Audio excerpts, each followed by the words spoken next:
Hello YouTube chess lovers and my friends, this is Gunjan here. Welcome to my 49th episode of Chess Trap series. In today's lecture, we are going to see a beautiful trap in the Bogo-Indian defense from the white perspective. The opening arises after the following move order: d4, knight to f6, c4, e6. And if white played the move knight to c3, then after bishop to b4, he entered into the Nimzo-Indian territory, which many white player doesn't like it. So the big time alternative is white continue with knight to f3 and goes into the sort of Catalan territory. Okay, here black has some good options, but we are looking at the move bishop to b4 check, known as Bogo-Indian defense.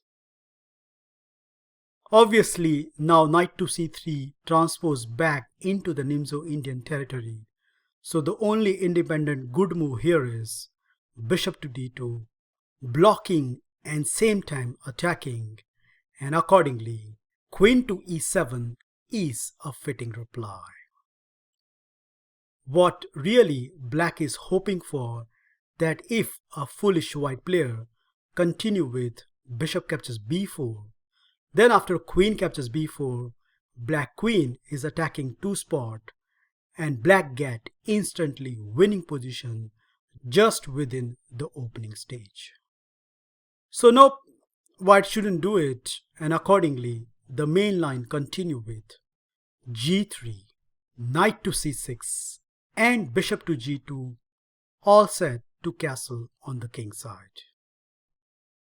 Well, in my past I have covered the move bishop captures d2, where if white continue with queen captures d2, then it falls into a trappy territory. However, after knight b captures d2, the game remained perfectly balanced. Thus, the second big alternative for the black camp is to castle on the king side, and after white castle, the trappy platform is set right here, guys. Black has to be very careful. He has to either chop up this bishop or continue with d5. But as per the online database, there are 25 plus FIDE games continue with knight to e4, which looks very logical. Black is forcing the issue here, and again, if you take on b4, then after queen captures b4, black position remain better. But guess what? This is exactly where black fallen into the trap. Can you identify why this is a big time mistake by black camp? Congratulations if you find the move bishop to e3, and the idea is very obvious that now black's poor dark square bishop is going to trap down in almost all the lines.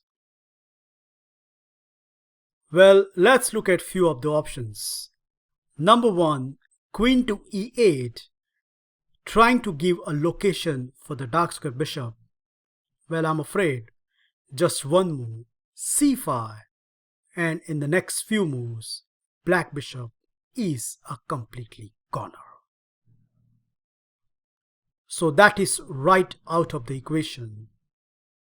The second move, d5, also doesn't work here because we will continue with a3 attacking the bishop, and now black can choose at which square his bishop going to locked up. For example, if bishop to d6, then c5, trapping the bishop. And if bishop goes for the long route, let's say bishop to a5, then after b4, bishop to b6 and the move c5, that poor guy simply cannot get out.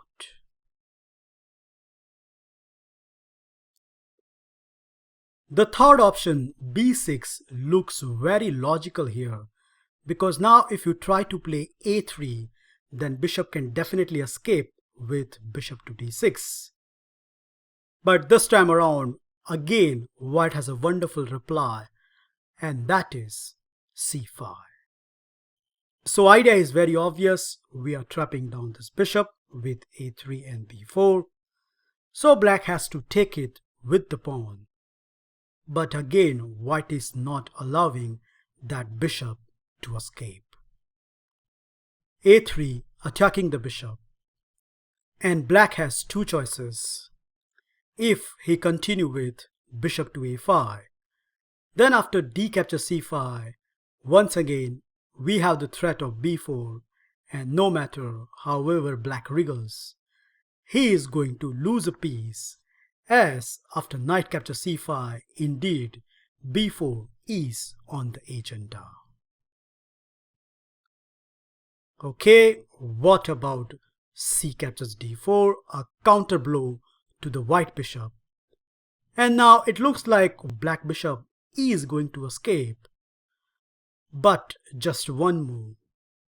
Knight captures d4, and suddenly black, to his horror, find out that his two pieces are hanging and he cannot save both of them.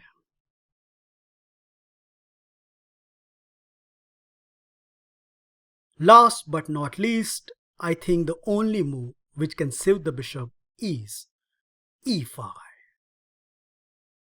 So black has a very nice idea. So let's say if white continue with a3, then after e captures d4 and knight captures d4, this time around, as the black queen is covering the e4 knight, black bishop can simply retrieve to c5 square, and now b4 doesn't work here as d4 knight hangs with the bishop. So that is how black is planning to escape his bishop. However, after e5, white has an equally nice reply, namely d5, and this time, okay, we are not going to trap down the black bishop, but all the lines leads to clear pawn advantage to the white camp.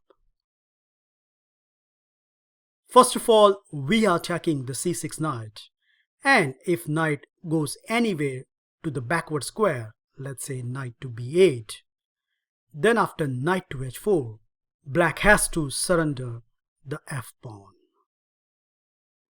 Why? What happens if the knight simply retrieve back to the f6? Here comes the big point, as after a3 and bishop to c5, white has a winning star move in this position. I hope you see it, right? Yup, knight to f5, attacking the queen. And now there is no way black queen can stay in protection of this dark square bishop. So once she moved anywhere, we are going to nab that poor black guy. So knight to f6 is completely out of the equation. Black is forced to play f5 here. But after this, the task is very simple. Yup, knight captures f5, attacking the queen. Rook captures f5, and after bishop captures e4, if you count the material, white emerge with a clear pawn advantage. And even though black managed to escape his bishop, there is absolutely no compensation for the loss of pawn.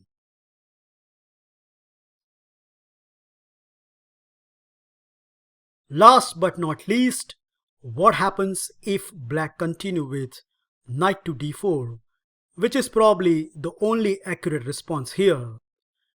And in fact, one of the higher ranked game goes into this direction, where white shows us a clear path how to get a winning advantage just within the opening stage. Did you find a killer move here? Well, congratulations if you find this deciding blow. Knight captures e5. Bam! The point is very obvious. Two of the black knights are hanging. And after some of the forcing moves, Queen captures e5. Bishop captures d4. White is regaining back his piece. And not only that, after black's queen to e7, white shows the power of this position. He kicks every single black pieces backwards.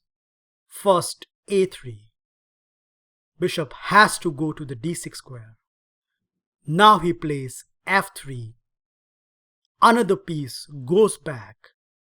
And final jab in the center. Yup, e4. And sorry, but I can't stop laughing here. Not only in this position, white is clear pawn up, but just look at white pawn chain.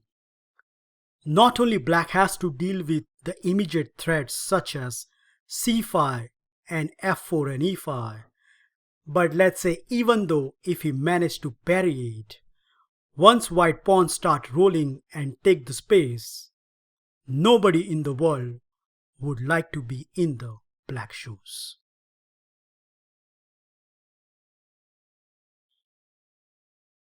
That's it guys, I hope you enjoy and learn this high profile trap in the Bogo-Indian defense. Remember, if your opponent continue with this greedy move, knight to e4, punish him with bishop to e3, and no matter however black wriggles, either he has to lose a piece, or even though if he finds the right continuation with e5, the end result gives white a clear pawn advantage with massive center, which is obviously, with the accurate play, a close to completely winning position. Well, thank you for watching this video. Feel free to like, subscribe and comment, and I will meet you in my next episode very soon. Bye and take care.